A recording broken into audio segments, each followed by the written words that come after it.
Maayong udto ka natong tanan. My dear friends, we can account the two kinds of blindness that somehow be a basis of our reflection based on the gospel narrative of today.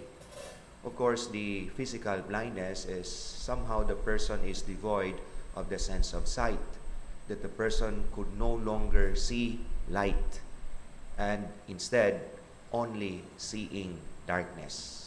Because after all, even if we have a good eyesight, in the absence of light, we are also considered blind. We cannot see things.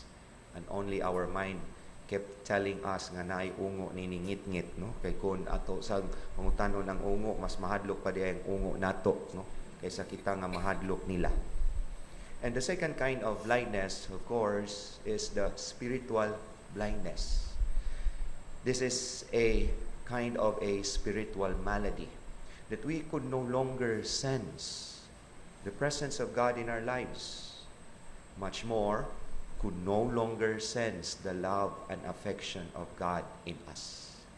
Muni klase sa tao nga kanunay na lang gyud og mangita sa Ginoo, mangita sa iyang presensya, mangita siyang gugma. Well, in fact, the person has already been loved by God, or the person has enjoyed a lot of blessings and graces from the Lord, but since the person is spiritually blind, he could no longer, or she could no longer sense the presence of God in one's life. Here in a gospel story of a blind man, he may be physically blind of not seeing things due to the fact that he could not see light, but his spiritual sight is so keen that he recognized Jesus as the Son of God, the Son of David, that he recognized Jesus as God himself. It is that kind of feeling that he can see through and can transcend ordinary things and seeing the presence of God, even in times of adversities, even in times of dire need. A kind of a person who can see God's presence would always see hope, would always see goodness, would always see the light itself.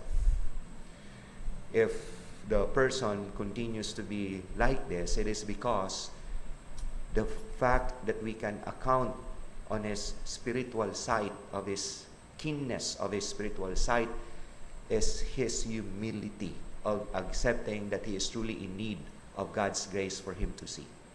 It is in his humility that he can all the more sense the presence of God before the sense of faith. Kung kita magpaubos, ana nato makit-an ang gugma sa Ginoo. The opposite is true. Kung kita magpataas, dili na kita makamatngon sa gugma sa Ginoo nato. Kay ato na malang kaugalingon mismo ang atong makit-an and never God himself. Then therefore, this is a kind of an example, an inspiration for all of us.